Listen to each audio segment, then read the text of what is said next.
Good morning, ex-Winterview, back again with another brief dialogue for his dear friend, Annastacey. Once again, driving to work, or between offices, offici, perhaps, better way of saying it. Sipping a coffee this time, so apologies for the intermittent pausing for sipping, as usual. This morning's brief dialogue is on a subject frequently confusing for the so-called spiritual aspirant, the spiritual seeker. This is the age-old conundrum, you might say, for the mind. I think I've actually done a dialogue on it, or on a similar topic. And the topic is purification versus liberation. Now, I know I've done a brief dialogue on that exact subject, purification and liberation, so I thought I might revisit the subject. I get questions on this topic quite frequently, and when I listen to dialogues by other speakers or read books, etc., or have read books in the past, this was the number one point of confusion for the spiritual aspirant, the seeker. It broadly refers to the subject of making one's life feel better, or just feeling better, versus, you might say, becoming liberated. There's many ways to skin this cat, so I thought I would take a biological / psychological look at the matter and try and somehow cleverly relate it to liberation. So we'll start with purification. Purification is, in general terms, making your life work better, having a better quality of life. Now, the body, if we can hold that definition as provisional, we don't know if there's a body, but why not? Let's just talk about it. Doesn't matter, really. Body is finely tuned for survival. A finely tuned survival machine, you could say. We know from brain research that a great deal of the brain, if not all of it, is designed, or the structure is specialized for survival. We're learning more about the brain every year, and seemingly, at least in psychology, exponentially, we're growing in our wisdom and knowledge about how the brain and the body work. I find that when I've talked about this in the past, this subject, that many spiritual aspirants don't like to hear this. They don't like talking about the body or the brain, and it all seems very pedestrian somehow. It takes away the mysticism, you might say, the sizzle away from the steak. I can assure you that there's plenty of mystery and mysticism lurking behind the scenes, and this is in no way a refutation of that. Nonetheless, we move forward. A suicidal bird just swooped in front of me, barely missing my car. He must be depressed about something. So, where was I? Oh yeah, the body, the biological machine, we might say, finely tuned for survival. The brain scans the environment moment by moment looking for two things in essence: threat/danger, or reward/item of value, constantly scanning and registering. The body is designed such that anything that is perceived as a reward or in some way of value, the concomitant emotion, yes, he pulls out the word concomitant in a sentence for double brownie points. Concomitant emotions will make you feel pretty good. But what is a value, you might ask, to the seeker? Well, we pretty much know the basics. Air. Well, we're not really scanning for air, we just breathe. But I can assure you, if you were running out of air, you would be scanning for it pretty damn fast.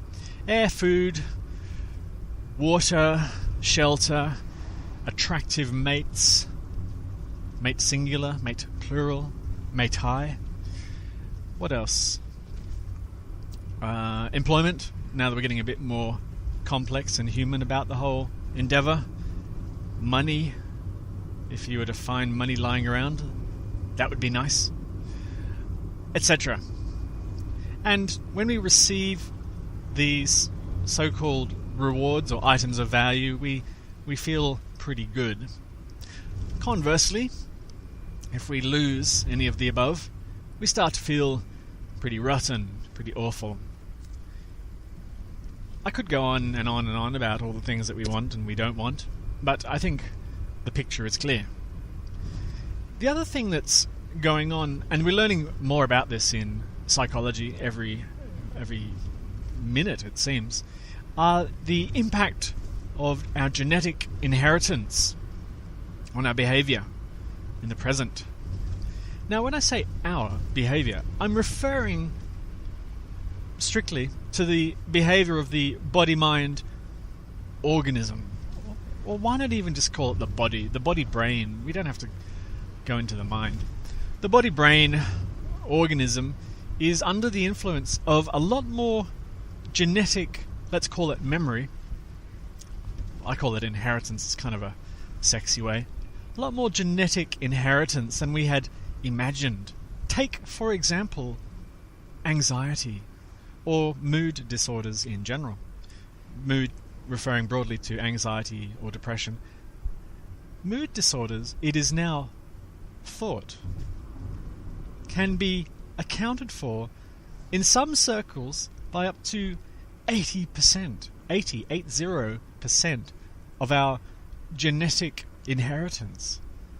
So to be an anxious and nervous individual is probably not the fault of the organism at all. It's more than likely your great auntie Bernice, who was terrified of spiders, I don't know, in the war, while Germans, I don't know why I said Germans, I'm going to pick on Germans, while German troops attacked with the bombs, etc., during the World War, whatever. So that might be the inheritance for the anxiety. Now let's take this a step further, because this is where it gets all very awful and puzzling for the poor, helpless seeker or individual. There you are, minding your own business. You're 18 years old, let's give you an age. You've just finished school. You're excited about your life. You feel pretty good most of the time. You have occasional bad moods, maybe. And you set out into the world after school, off to university.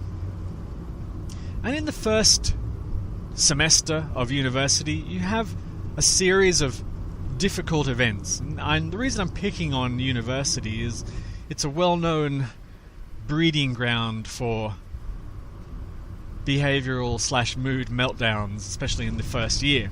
There's various reasons for that. There's several major stresses on a first-year uni student. There's financial pressure. Obviously, you've got to live and eat. And if you don't come from a wealthy family, you might be responsible for your own finances, which is a big stress. You have to work and study. You might feel that the lack of structure of university, the increase in self-responsibility, puts an added weight. Perhaps there's peer pressures that you had never been exposed to, different cultural beliefs. Perhaps you start a relationship, even a more serious and adult style of relationship. There's drugs and alcohol available, and let's be honest, uni students and drugs and alcohol go together like peas and carrots, just saying. There's academic pressures to succeed or maybe even excel, depending on your frame of mind. There's that urgency of got to pass every exam, otherwise I might have to repeat and delay my graduation. There's the thought, the worry, the concern about not getting a job after graduation.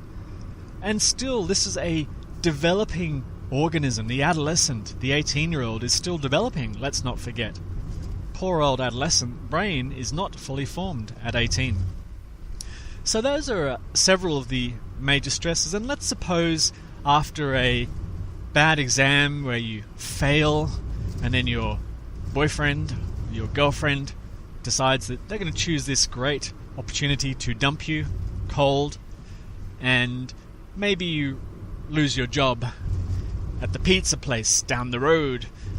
Several stresses lumped upon each other, and suddenly the genetics, your genetic inheritance, kicks in.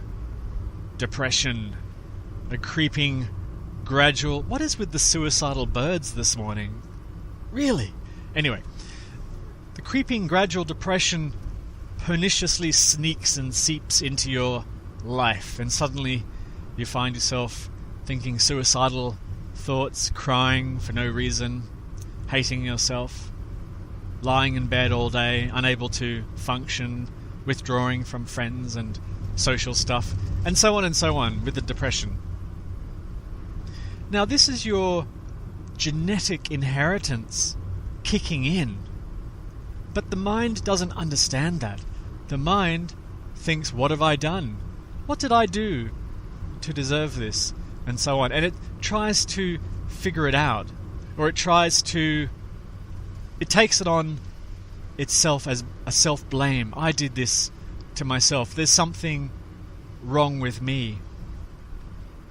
I'm going to give you another idea to think about. Something that will really get the thought gland chewing on this.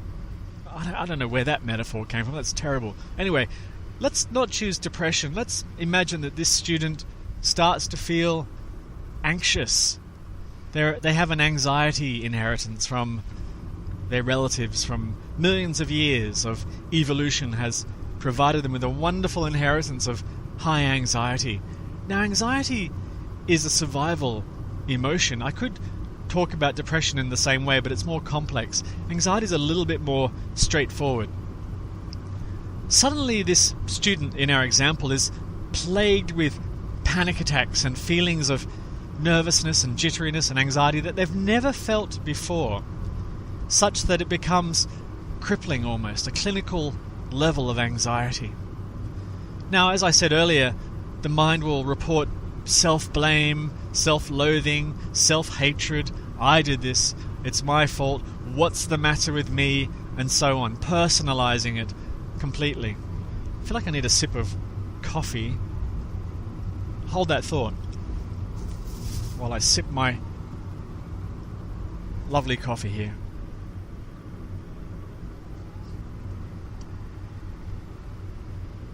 That's better. And so, the mind doesn't realize where this anxiety came from. It doesn't suddenly go, oh, it's definitely my genetics. No worries, I'll just relax about that. But this is a critical moment for the mind. It's the personalizing of a problem. I'm the cause, or I'm at fault, so to speak. But you could easily reframe that, easily in the moment, if the mind was a little bit wiser. In another sense, another way of looking at it, is that it's a perfect expression of anxiety that's happening right now. This is I'm perfectly anxious. I couldn't be more anxious if I tried. I'm doing anxiety really, really well right now. And suddenly the whole ball game has changed. The whole playing field, has changed. I'm really not working the metaphors very well this morning. Okay, I need another sip. Coffee. That'll help.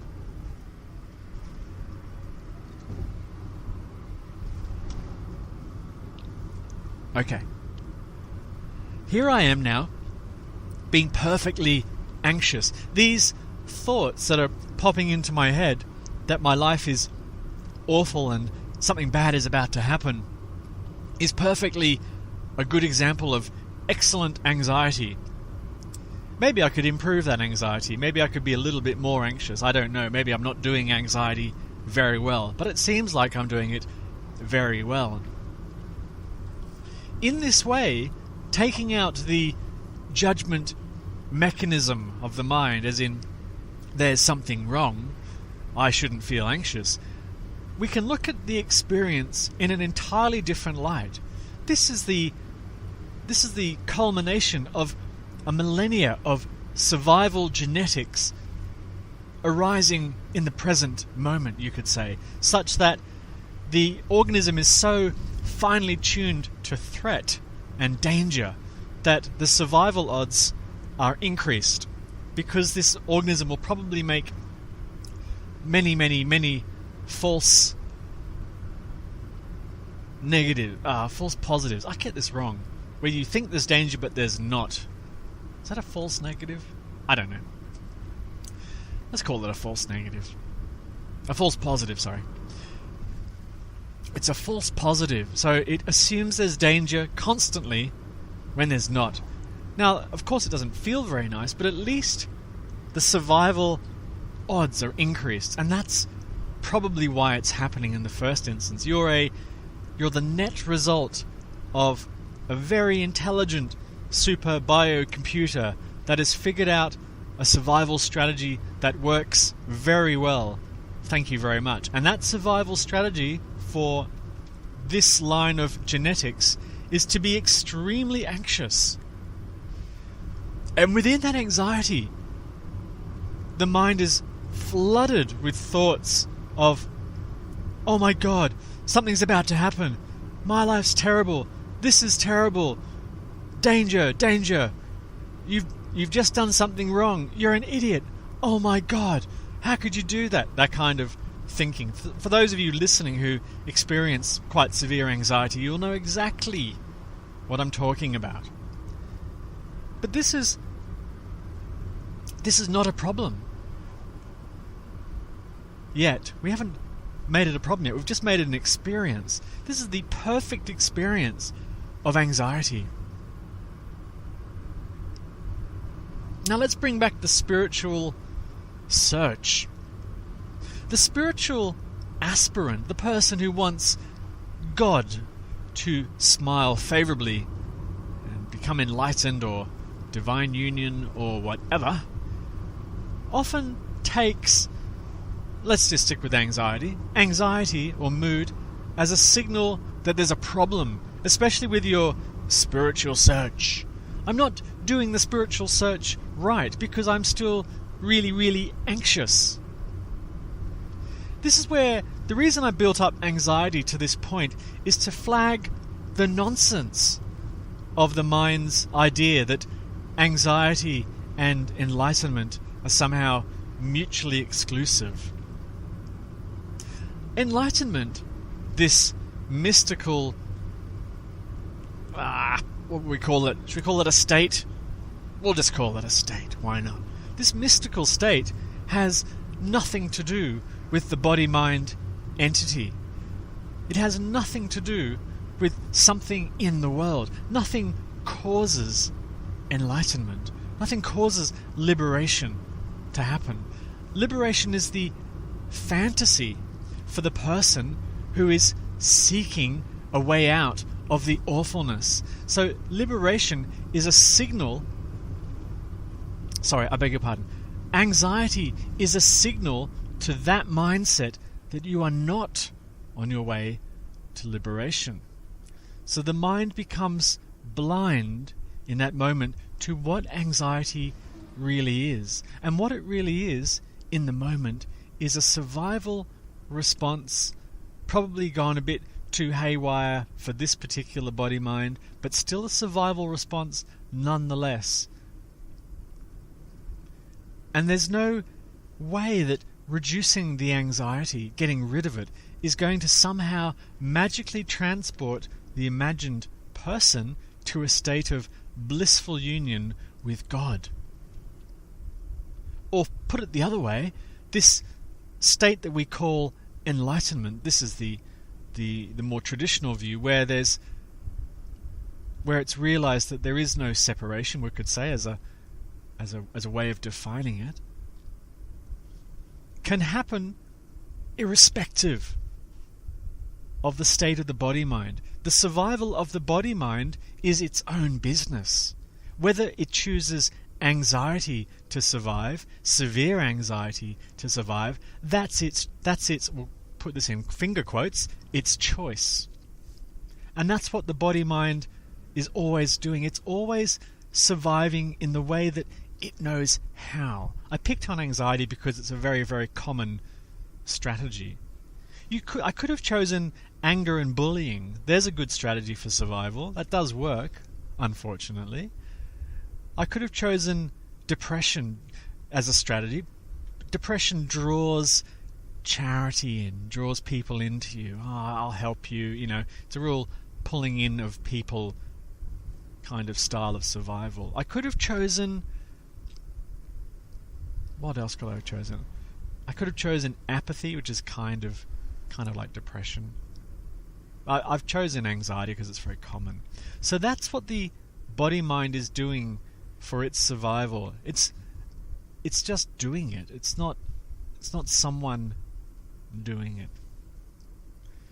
So there, I guess, is a way of framing the body's craziness, we'll call it, of anxiety or depression or anger or whatever crazy mood the body's going through.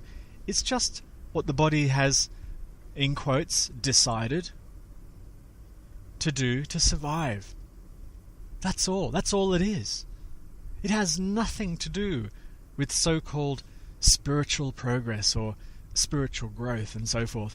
I think historically the confusion arises because often with the realization of unity, the realization that there is no separation, there are concomitant, I got to use it twice, the word concomitant, yes. There are concomitant feelings of relaxation.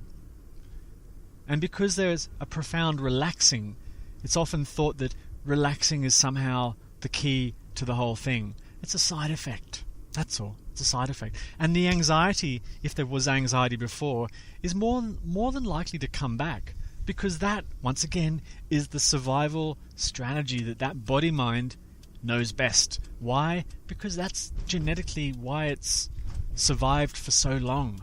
So all those awful thoughts and feelings of anxiety that you thought you were doing because you were an idiot and you were doing life wrong, it's none of your business. None of your business. So be kind to your anxiety now. Be a little bit happy in some ways, if you can, about it, that you have such an amazing survival strategy. Anyway, gotta go. Gotta do some work. Unfortunately, don't feel like it today, to be frank. I feel like just, I don't know, sitting around kind of day. Anyway, thank you for listening. Comments, as usual, are very welcome.